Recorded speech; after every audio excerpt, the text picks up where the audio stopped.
A continuing exploration of cultures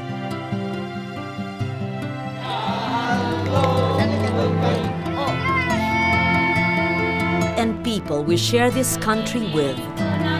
Colorful encounters with Filipinos who can, if we let them, enrich our own worldviews, our knowledge of ourselves. Nourishing, sheltering, healing, adorning. Celebrating the manifold ways of being Filipino. This is Dayaw, our knowledge, our pride.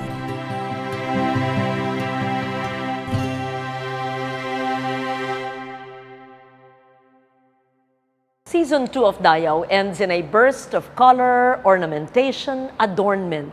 From the story of ancient beads traded into the Philippines to textiles adorned with sequins, from animist motifs to Christian symbols, all proudly proclaiming our sense of beauty to an admiring world. Beads used by the indigenous peoples of the Philippines tell a fascinating story. Of travel, of trade, of how imported objects meant for economic exchange became objects of social and spiritual value. Heirlooms that connect the wearer to ancestors and spirits.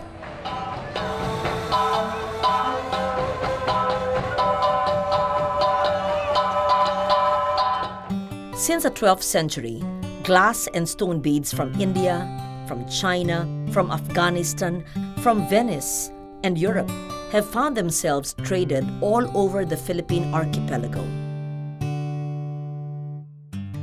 The history of the bead trade is thousands of years old. In the Philippines, it has not yet been fully documented, and only further research will determine the exact travel routes from their places of manufacture to the Philippines. I was told that the Chinese or even the European beads went through the Silk Route from Europe all the way to China and going to the Philippines. And they went through the Middle East, maybe, to India, and then they went as far as Indonesia and, well, the Melanesian islands. So, mainly, if it's the Chinese beads, because the Chinese make beads out of glass, it is from the Silk Road. And even the Venetian ones went through. And the Spaniards, when they came, they traded those beads with gold of the Kalingas. Beads have always been the most easily traded of objects because of their size and quantity. But more fascinating is how these imported beads have been traded into the most isolated communities in the archipelago to become highly valued heirlooms. Imported treasures blended with native material to create a singular look and identity.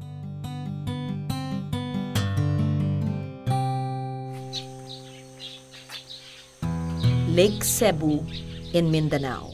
Hills and jagged mountaintops, lush forests washed alternatingly by mist and sunlight, a lake still beautiful. Though now ringed with tilapia fish pens owned by settlers, pushed farther away into hills by this encroachment, a people who cling to their identity.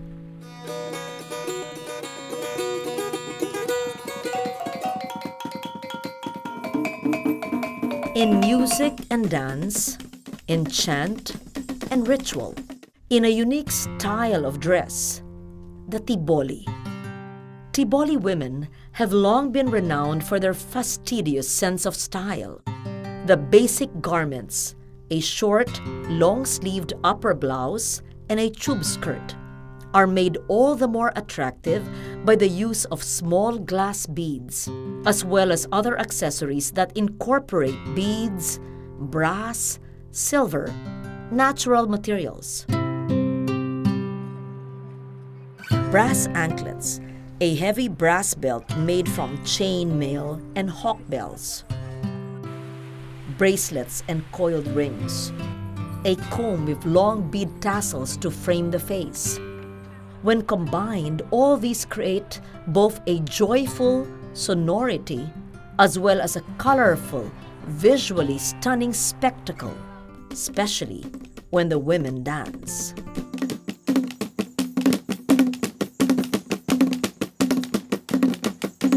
A few things like their amulets, like the brass, the cast brass. They call it the lost wax method. They make them themselves. The Tiboli does that. They make a form out of wax, and then they cover the form with sand, I think. And then they pour molten metal, so the wax would melt. What is left is the metal. So that's interesting. I think they still do that with bells now. But most treasured among these heirlooms is the kemagi, a necklace that combines imported trade beads with minute gold gear beads and brass chains. Many of the imported beads have local names as well as specific economic values. The kemagi is interlocking gear beads. So technically, I don't know if you can call it a bead if you separate them, because it's not round, it's flat with gears, gear teeth. But then when you put them together, they look like a chain of beads. So they are made of low carat gold. Kemagi is only part of a necklace. Actually, most of the necklace is trade beads, as I have shown you. So kemagi is just the attraction, so to speak, and that's where their wealth is shown because it's gold. As a whole assemblage, the kemagi is a synthesis of both the imported beads as well as the locally made gold gear beads. International trade meets Tiboli skill. Two worlds in one necklace, integrated, whole, pleasing to the eye, much like the Tiboli women in their colorful, noisy, amazing singularity.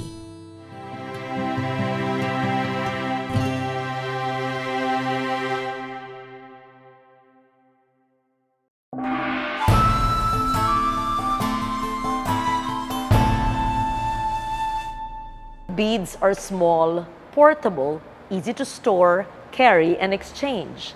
As beads travel, they become more than just objects of trade. They take on meanings and values. Bunched together, they are opulent decorations for clothing. Carefully selected, stranded together, beads become heirlooms of great prestige and value. Lovely to look at, but they also say much about the Filipino aesthetic, our love of color, and our disciplined sense of style. Small glass beads of contemporary make are popular with the highland animists of Mindanao.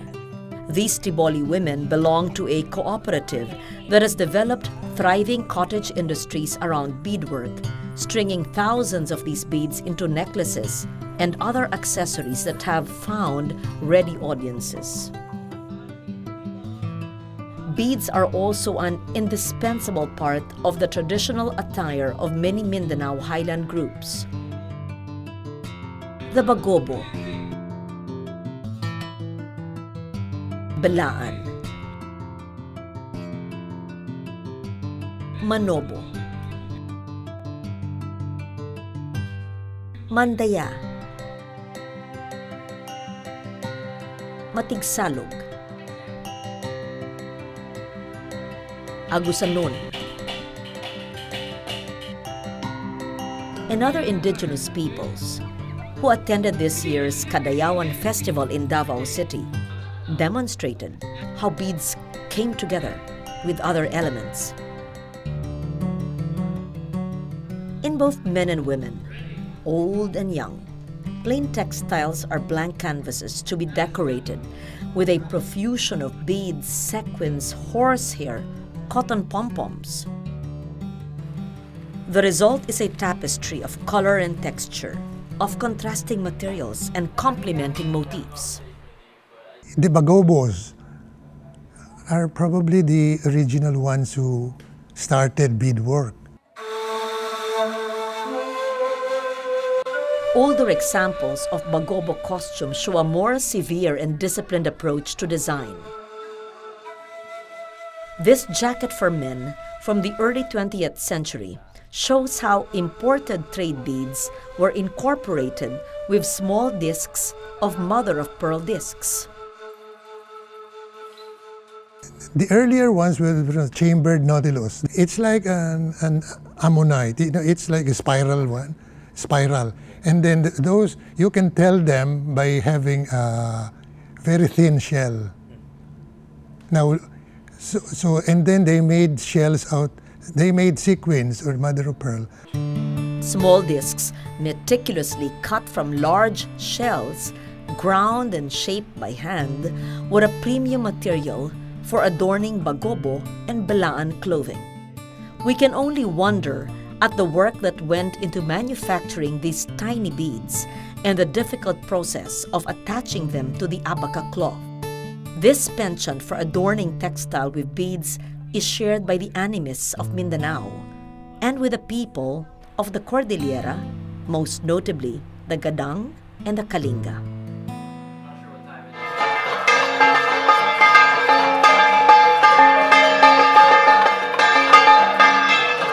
The Gadang of Paracelis are renowned for the ability to weave, as well as decorate their textiles with bunches of glass beads. These beads are often as tightly integrated into the textiles as the woven motifs. The result is textiles that achieve a three-dimensional quality.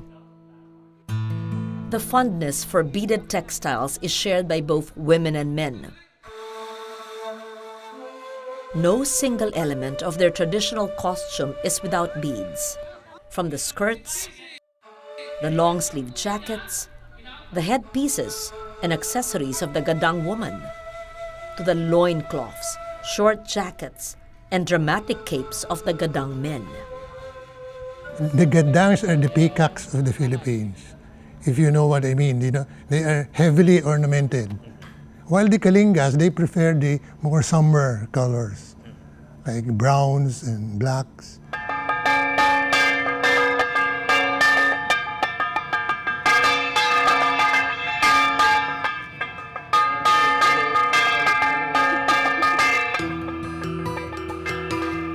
The value of larger, older beads is most manifest among the Kalinga. For these peacocks of the north, a bead was seldom just an adornment. Each specific type of trade bead that made its way up into the mountains had an economic value measured in livestock and other items of exchange.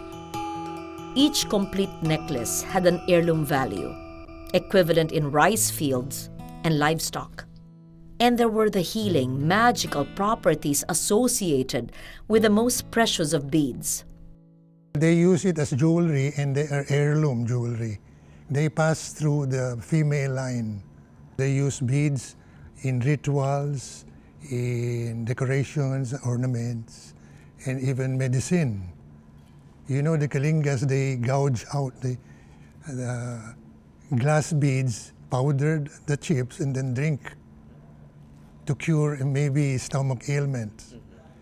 And also for trade, they can buy carabaos, pigs, using beads. The pilakid is the most precious of the Kalinga bead ornaments, a long string of beads worn diagonally crossing the chest from the shoulder.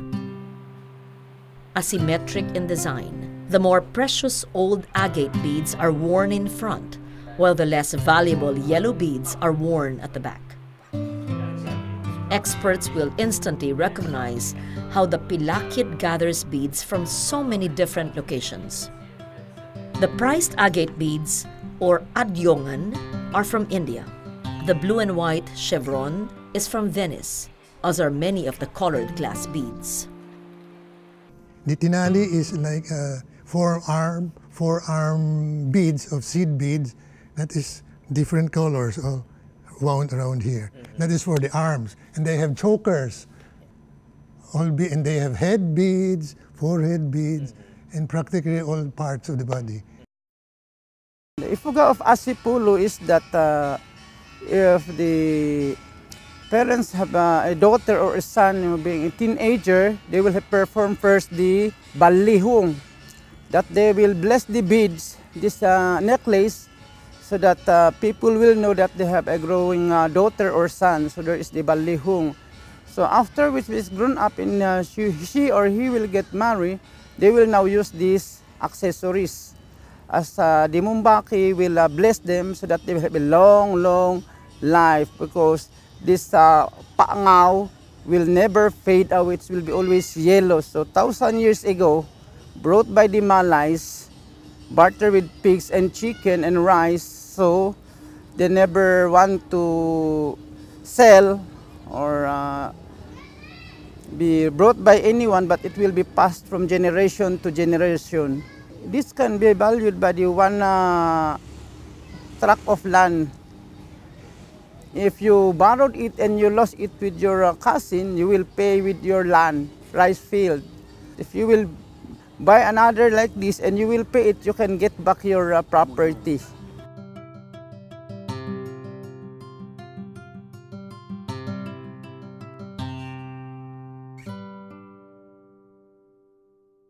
In a vanished world where cash did not exist, these beads were more than just simple adornments or vanities.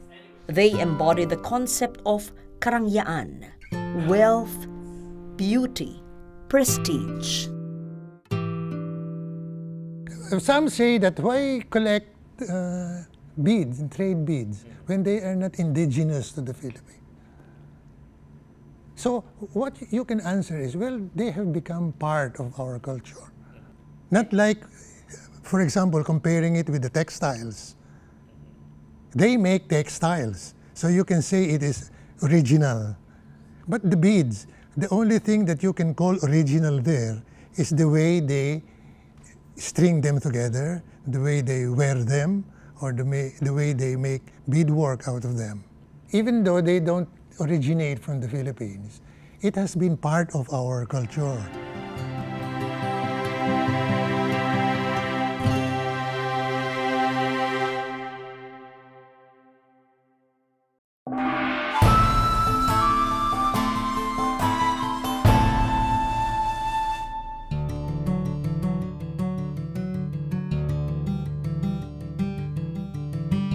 From pre-Hispanic gold to the jewels of the Ivatan,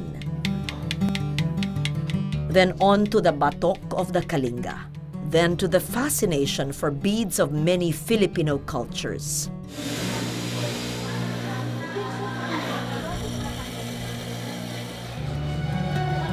In Maykawayan, contemporary Filipino craftsmen continue to indulge our love for adornment, for precious objects. Their design vocabulary now incorporates Western motifs, as well as Spanish, colonial, and neo-tribal. Right after the war, nag-umpisa yung mga taga-Maykawayan gumagawa ng mga souvenir na gamit. No? So, yung binibenta nila sa mga soldiers, no? Yung sing-sing na gano'n, tapos may nakalagay, Philippines. No? Yun, yung mga souvenir items muna.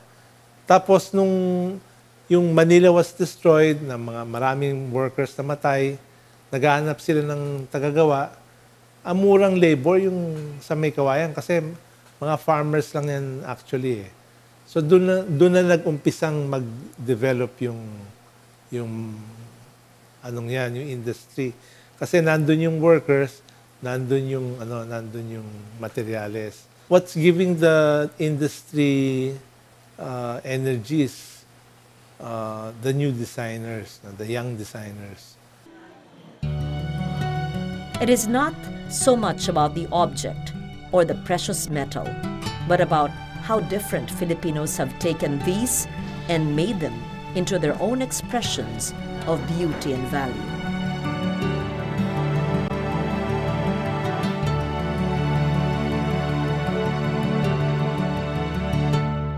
Contemporary artisans and craftsmen can learn so much from the devotional ways of traditional artists in terms of what they consider beautiful or rich or wealthy, because wealth in our traditional culture is not measured in terms of the cost of materials.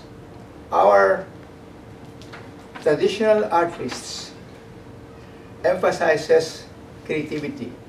No matter how modest, no matter how cheap materials are, what is important is your imagination. And this is the reason why in our traditional art, any available material is used for art. And this is what our craftsmen and our artisans can learn from our traditional art. There's beauty in everything. In other words, the point of art in our traditional cultures is to enhance life. Because if you transform everything into an art, whatever you find in the house, furniture, clothing, mats, windows, as in Panay, the very beautiful window patterns in Panay, the moment you transform everything into art, you heal people. Because one of the best ways to heal, to integrate our being is through art. When we find beauty, we feel so much peace of mind. And so it's a healing function that is very important in our traditional culture, a healing function of art, that the reason why we can learn so much from the traditional artists in terms of what? Creating beauty. In the second season of Dayaw, we looked at the many ways of being Filipino, from what we eat, to how we build our homes, how we use music and dance to create rituals that heal and connect us to the natural world, how we celebrate our bodies with beautiful motifs, all in the quest to achieve that most elusive of qualities, kabuuan ng loob, the feeling of wholeness within and without. It is a gift many of our indigenous people struggle daily to preserve. Next season, we explore the materials used to build symbols and expressions of our race, as well as the artisans whose life's work we must acknowledge and take pride in. Always and in every story we do, we will show you that there is really much to be preserved. Dayaw, our knowledge, our pride.